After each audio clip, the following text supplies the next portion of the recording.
Halo pemirsa YouTube, masih bersama kami di saluran kesayangan Anda yaitu tutorial gorden. Ini adalah gorden model rempel. Lihatlah bagian atas, Kaisar Gorden. Lihatlah, itu model rempel.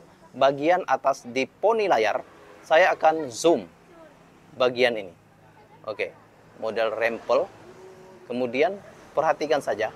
Dan cara membuat gorden seperti ini akan saya lakukan di tutorial gorden nantinya. Oke, dan lihatlah bentuknya. Ini adalah gorden model rempel. Akan saya perjelas dan perlihatkan dari gorden model rempel keseluruhannya.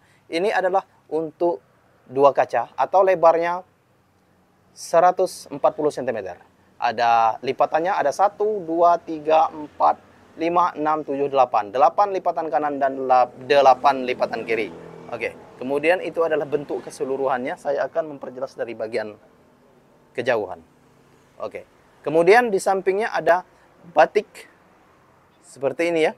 Antara kiri dan kanan sinkron bagian tali atau tasselnya. Ini adalah bentuknya.